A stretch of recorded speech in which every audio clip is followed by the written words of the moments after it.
একজন কুলাঙ্গার সন্তান, গতকাল রাতের ঘটনা, এই রাতের আগের রাতের ঘটনা, গাজীপুর কাপাসিয়ার আর গাজীপুর কালিয়াকৈরের ঘটনা। এ বাবা মাদকাসক্ত এক সন্তান, মদ খাইতো, নেশা পানি করতো। আমার বাবা, এই সন্তান সবসময় মদ খায়। এই সন্তানের বাবা 25 বছর আগে মারা যায়। ওর মা বড় অসহায়, একজন গরিব মানুষ। এই মহিলা মানুষের পাঁচ দুয়ারে ভিক্ষা করে করে সংসার চালায়। বাবা প্রতিবেশীরা বলছে, এই মা ভিক্ষা করে চাউল ঘরে আনতো, ওই চাউল বিক্রি করে, সন্তান চুরি করে নিয়ে বিক্রি করে তারপরে মদ কিনা খাইত। এমন একটা কুলাঙ্গার সন্তান তার ঘরে হয়ে গেছে। মা শত চেষ্টা করেও সন্তানদের মানুষ বানাইতে পারে নাই। এই সন্তানটা উচ্চ মাধ্যমিকেও পড়াশোনা করে পাশ করেছে, একেবারে যে মূর্খ তাও না। জাগতিক শিক্ষা আছে কিন্তু কোরআনের শিক্ষা নাই, আদর্শ শিক্ষা নাই। জাগতিক শিক্ষার মধ্যে তোমার সন্তানকে যদি দিন শিখাইতে না পারো, কোরআন শিখাইতে না পারো, তাহলে এই পরিণতি তোমার ঘরে হইতে পারে কি পারে না? জোরে কোন পারে কিনা? কারণ এখন জাগতিক শিক্ষার মধ্যে এমন কিছু শিক্ষা দেয় যেই শিক্ষার মধ্যে বাবা আদর্শ নাই, যেই শিক্ষার প্রতি বিশ্বাস করলেও মানুষের ঈমান চলে যায়। কথা ঠিক কিনা? এমন কিছু শিক্ষা। হ্যাঁ, আমি জাগতিক শিক্ষার বিরোধী নই, তবে আদর্শবান শিক্ষা, সন্তানদের কোরআনের শিক্ষা, হাদিসের শিক্ষা দিয়া তারপরে তুমি জাগতিক শিক্ষায় দাও, তোমার সন্তান নাস্তিক আর মুরতাদ আর বেঈমান হবে না। কথা ঠিক না ব্যাঠিক জোরে কার?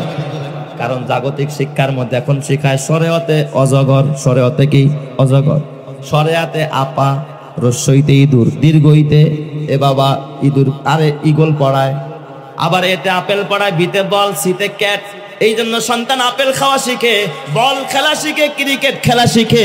কিন্তু কসম আল্লাহর, মাদ্রাসায় যদি মাদ্রাসায় সন্তানটা দিতা, সন্তানদের শরিয়তে অজগর না পড়ায় অজু পড়াইতো, শরিয়তে আপা না পড়ায় আপার লগে পরিচয় না করে আল্লাহ পড়াইতো, আল্লাহর লগে পরিচয় করাইতো। রস্যইতে ইঁদুর না পড়ায়া ইসলাম শিক্ষা দিত, দীর্ঘইতে ঈগল না পড়ায়া ওরে ঈমান শিক্ষা দিয়া মানুষ বানাইতো। কথা ঠিক কিনা? জাগতিক শিক্ষার ছড়াগুলো দেখেন, কি ছড়া শিখায় জানেন? ওই দেখা যায় তাল গাছ, ওই আমাদের গা, ওইখানেতে বাস করে কানা বগির সা। ও বগি তুই খাস কি পান্তা ভাত চাস কি? পান্তা আমি খাই না, পুঁটি মাছ পাই না, একটা যদি পাই অমনেই ধরা গাপুস গুপুস খাই। বলেন তো শরিয়াতে গাপুস গুপুস খাওয়া যায় আছে নাকি? পাবি আর খাবি, হালালও খাবি, হারামও খাবি, চুরি করেও খাবি, চিন্তাই করেও খাবি। এটা কি ইসলামের শিক্ষা নাকি? ইসলামের শিক্ষা। অথচ মাদ্রাসার কবিতা দেখেন, ছড়া দেখেন, 3 দিন হতে খাইতে না পাই, নাই কিছু মোর ঘরে। 3 দিন হতে খাইতে না পাই, নাই কিছু মোর ঘরে, দাঁড়া পরিবার বাড়িতে আমার উপোস করিয়া মরে। নাহি পাই কাজে তাই তেজিলাস, বেড়াই ভিক্ষা করি, হে দয়ার নবী দাও কিছু মোরে, নহিলে প্রাণে মরি। আরবের নবী করুণার ছবি, ভিখারির পানে চাহি, কোমল কণ্ঠে কহিলেন তোমার ঘরে কি কিছু নাহি? বলিল সে আছে শুধু মোর কাছে কম্বল একখানি। বলিলেন রসুল এক্ষণে গিয়া তাহা দাও মোরে আনি।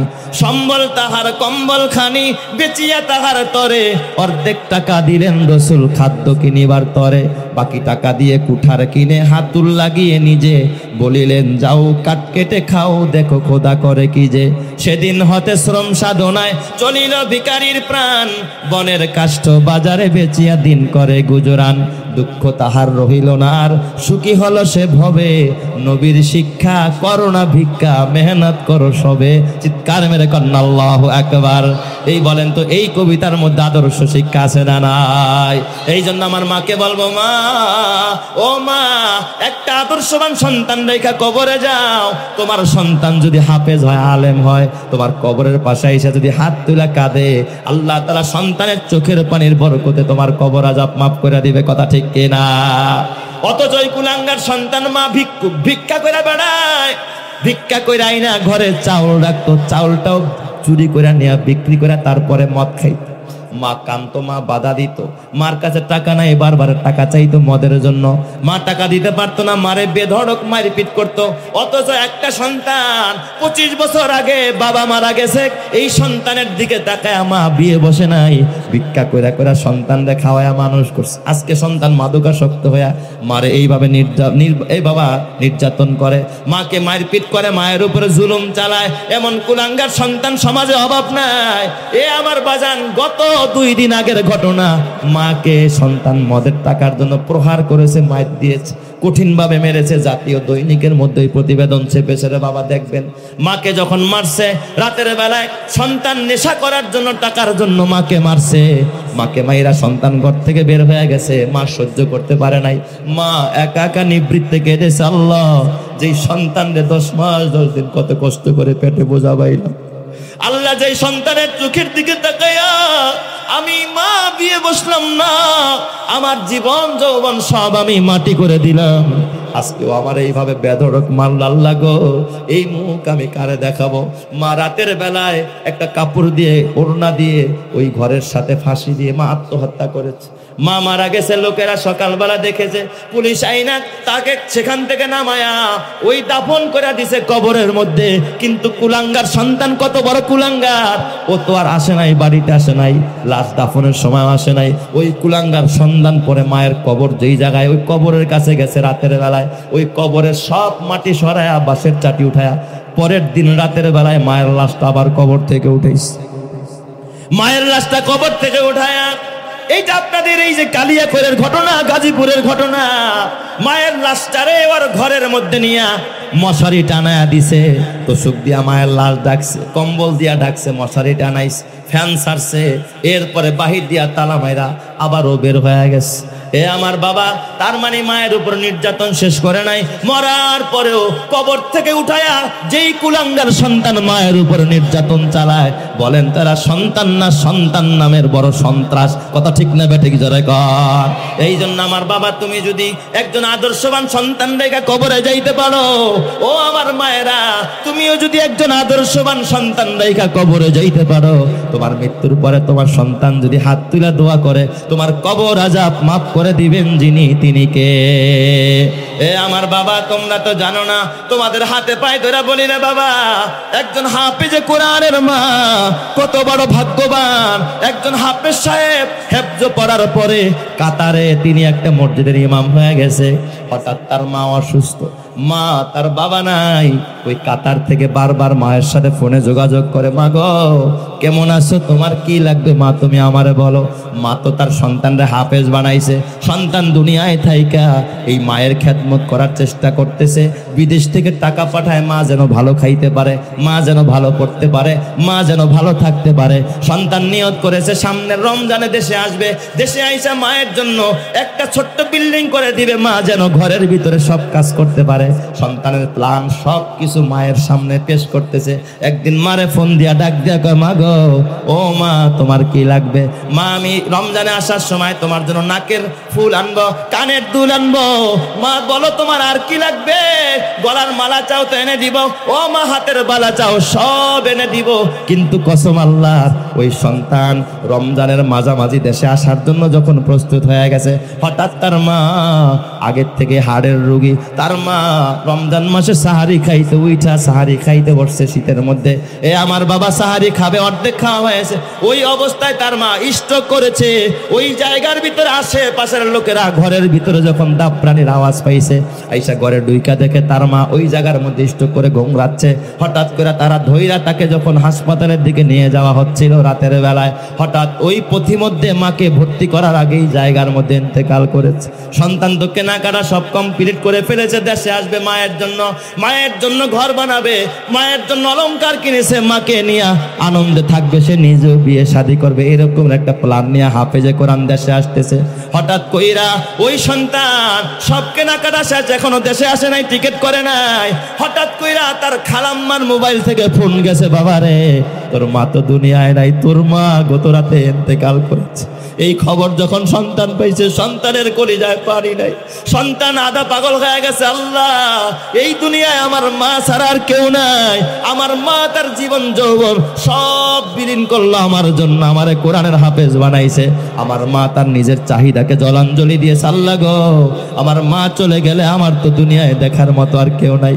আল্লাহ, আমি এখন কার কাছে যাব? দ্রুত টিকিট কইরা ওই সন্তান যখন দেশে আসতে একটু দেরি হয়ে যায়, এই দিক দিয়া লোকেরা তার মারে দাফন করে দিয়েছে, এই দিক দিয়া সব স্বর্ণ অলংকার কিন্তু তার কেনা ব্রিফকেসের মধ্যে সব ভরা। টিকিটটা একটু আগায় আইনা ওই দিন দেশের মধ্যে আইসা কিন্তু যদিও জানাজা পড়তে পারে নাই, মায়ের কবরের পাশে দাঁড়ায় গেছে, চিৎকার মায়েরা হাত তুলে কান্দে আর ডাক দিয়া গেল, আমার মা ছাড়া দুনিয়ায় কেউ নাই, জন্ম হয়া বেশি দিন বাবাকে দেখি নাই রে আল্লাহ, আজকে আমার মাকে নিয়ে গেলাম মাবুদ গো, আমি তো আজকে আমার মায়ের জন্য নাকের ফুল আনছি, গলার মালা আনছি, হাতের বালা আনছি, আল্লাহ আমি এইগুলো কারে দিব, এইগুলো কে পড়বে? আলেম ওলামাদের সাথে পরামর্শ করে, আমাকেও নাম্বারটা কোথায় পাইছে আমি জানি না, আমারে ফোন দিছে, হুজুর আপনার বয়ানগুলো আমি প্রবাসে থাইকা বহু বয়ান শুনেছি হুজুর, বহু চোখের পানি জড়াইছি, হুজুর আমার একটা পরামর্শ দেন, আমি এখন অলংকারগুলো কি করতে পারি? আমি তো আমার মায়ের জন্য আনছিলাম, এইগুলো আমার এখন কি করার? আমার মা তো দুনিয়ায় বাইচা নাই, আমার মা যদি বাইচা থাকতো এই অলংকারগুলো আমার মারে পড়াইতাম, আমার মা খুশি হয়ে যাইতো, হুজুর এখন আমার কি করার? আমি ওরে পরামর্শ দিলাম, বাবা রে তুমি একটা কাজ করো, তোমার পাশে যদি কোনো এতিমখানা থাকে মায়ের নামে একটা হেফজখানা চালু করে দাও, যেখানে 24 ঘন্টা কোরআনের তেলাওয়াত হয়, যেখানে নামাজ হয়, যেখানে তাহাজ্জুদ হয়, ওরে কোরআন পড়ো, কিতাব পড়ো, ওলি আল্লাহর লেখা দুই নয়নে যায় না দেখা, ওই কপালের লেখা। এই জন্য আল্লাহ তাআলার কোরআন বলে, আলাম নুহলিকিল আউয়ালিনা সুম্মা নুতবিউহুমুল আখিরিন কাযালিকা নাফআলু বিল মুজরিমিন। আমি পূর্ববর্তী যারা জালেম ছিল তাদেরকে ধরছি, ধ্বংস করে দিছি, আমি ফেরাউনরে ধরছি, একবারে সুবায়া শেষ করে দিছি, আমি আল্লাহ নমরুদরে ধরছি, মশা দিয়া শেষ করেছি, আমি আল্লাহ সাদ্দাতদের ধইরা নিস্তানাবুদ করে দিয়েছি, কারুন রে মাটির নিচে ভূপাতিত করে দিয়েছি। এই যুগেও যারা জুলুম করবে, কিয়ামত পর্যন্ত যারা জুলুম করবে তাদেরকে আমি ছাড়বো না, কারণ আমি জুলুম পছন্দ করি না, জুলুম আমি নিজের উপরে হারাম করেছি। এই জন্য কিয়ামতের ময়দানে গরুটার যৌনাচারের বিচার হবে না, ও হালাল খাইছে না হারাম খাইছে এর বিচার হবে না, শুধুমাত্র আল্লাহ তাআলা ডাক দেয়া বলবে, এই গরু তুই দুর্বল ছিলি, ও সবল ছিল, তোরে শিং দিয়া গুতা দিছিল, আয় আয় আমি আজকে তোর শিংটা বড় বানায় দিলাম, তুই ওর একটা গুতা দিয়া দে, ও আর একটা জুলুমের বিচার করবে, গুতা দিয়া দিব, আল্লাহ বলবে কোনো তোরা বা মাটি হয়ে যা, সাথে সাথে মাটি হয়ে যাবে। একটা মুরগির ডাক দেয়া বলবে, নিজের বাচ্চারে আদর করতে গিয়া আরেকটা মুরগির বাচ্চারে ঠোকরায়া ঠোকরায়া জায়গার মধ্যে তুই খতম করেছিলি, ও ছিল দুর্বল বাচ্চা, মানুষ কিচ্ছু বলতে পারে নাই, তোর ক্ষমতা ছিল, ওর হাতে ক্ষমতা ছিল না, আয় আয় ওই বাচ্চাটারে আল্লাহ তাআলা ঠোঁট দিয়া দিবে, থাবা দিয়া দিবে, বলবে ওরে এবার আক্রমণ কর, ও একটা আক্রমণ করে বসবে, জুলুমের বিচার করবে, এরপর আল্লাহ বলবে কোন তোরা বা তোরা মাটি হয়ে যা। কিয়ামতের ময়দানে প্রত্যেকটা পশু পাখির জুলুমের বিচার হবে, আর এই বিচার শেষ হয়ে গেলে আল্লাহ সব পশু পাখিকে মাটিতে পরিণত করে দিবে। চিৎকার মেরে করেন আল্লাহু আকবার। বলেন তো ক্ষমতা কার? আরো জোরে বলতে হবে ক্ষমতা কার? জালেম আল্লাহ কখনো ছাড়। এই জন্য আমার বাজান, কবরের ভিতরে আল্লাহ জাল্লা শানুহু ইনসাফ প্রতিষ্ঠা করার জন্য আল্লাহ সবাই একসাথে উঠাবে। কারণ আপনি বলতে পারেন, আল্লাহ তুমি যে আমারে জাহান্নাম দিলা, ও কইল আমি এই খারাপ কাম করছি, কিন্তু আমি যে খারাপ কামটা করিনি আমার একটা সাক্ষী আছে, কই হেটা তো এখন বাচ্চা রয়েছে, এই ওজরটাও তো সে দিতে পারে না? এই জন্য সবারে হাজির রাখবে, ওজর দিল তারা ডাকানো যেন যায়। এই জন্য সবারে একসাথে আল্লাহ তাআলা হাসরের ময়দানে সব কি করবে, জমা কইরা এরপরে কি করবে, ফায়সালা করবে। সুবহানাল্লাহ, জোরে কোন সবাই। তো আল্লাহ তাআলা এই চারটা জগতের জন্য চারটা সতর্ক বাণী দিছে আমাদেরকে। কয়টা? চারটা। সূরা আলে ইমরানের 185 নং আয়াত আল্লাহ তাআলা বলেন, কুল্লু নাফসিন যায়িকাতুল মাউত। আমাদের জীবনটা মায়ের পেটেও আছে, দুনিয়াতেও আছে, তাই না? মায়ের পেটেও তো সন্তান জিন্দা থাকে না মুর্দা থাকে? জিন্দা থাকে না? মায়ের পেটেও সন্তান জিন্দা থাকে, দুনিয়াতেও সন্তান জিন্দা থাকে। এই মায়ের পেটের জীবন আর দুনিয়ার জীবন খতম হয়ে যাবে কিসের দ্বারা? মৃত্যু দ্বারা। আল্লাহ সতর্ক করতে, সাবধান, এই জগতে যে যাবি, দুনিয়ার জগতে থাকবি, মায়ের পেটে থাকবি, যেই জীবন পাইছ সেটা পায়া কিন্তু বাহাদুরি করিস না, ধরাকে সারা জ্ঞান করিস না, যা খুশি তা করিস না, জগৎটারে মগের মূল্যক বানাইস না। মরতে হবে, মরতে হবে। আল্লাহ সতর্ক করছে, সাবধান, মরতে কিন্তু হবে, বাঁচতে পারবে না। কথা ঠিক কিনা? আল্লাহ সতর্ক করে দিছে আগে। আগেই আল্লাহ তাআলা সতর্ক করে দিয়েছে। এটা হলো 1 নম্বরের সতর্কবার্তা মায়ের পেটের জন্য এবং দুনিয়ার জন্য। আমার রব্বুল আলামিন আরেকটা সতর্কবাণী দিলেন। আল্লাহ তাআলা ডাক দিয়া বলেন, এ আমার বান্দারা, খবরদার খবরদার শুনে রাখ, তোর জন্য কিন্তু একটা আখিরাত রাখছে। আখিরাত কিন্তু একটা রাখছে আমি আল্লাহ। কিয়ামতের ময়দানে বিচার হবে, এরপরে জান্নাতের জগৎ রাখছি, জাহান্নামের জগৎ রাখছি। ওয়া ইন্নামা তুওয়াফাউনা উজুরাকুম ইয়াউমাল কিয়ামাহ। ওই কিয়ামতের ময়দানে তুই এই দুনিয়ার জীবনে যা কামাই করছস, ভালো করলে ভালো পাবি, মন্দ করলে মন্দ পাবি। তুই যা কামাই করছস তাই পাবি, কম পাবি না। আমি কম দিব না, আমি বেশিও দিব না। অন্যায় যদি একটা করস একটাই শাস্তি পাবি, আর নেক যদি একটা করস একটা পাবি না, 10টা নেকি পাবি। আমি আল্লাহ পুরাপুরি তোর কাজের প্রতিফল আমি আল্লাহ পুরাপুরি চুকায়া দিব কিয়ামতের ময়দানে। চিৎকার মেরে কন্না আল্লাহু আকবার। তো ওই আখিরাতের জন্য আল্লাহ তাআলা আরেকটা সতর্কবাণী করলেন, ওয়া ইন্নামা তুওয়াফাউনা উজুরাকুম ইয়াউমাল কিয়ামাহ। আমার রব্বুল আলামিন 3 নম্বরে আরেকটা সতর্কবাণী করলেন।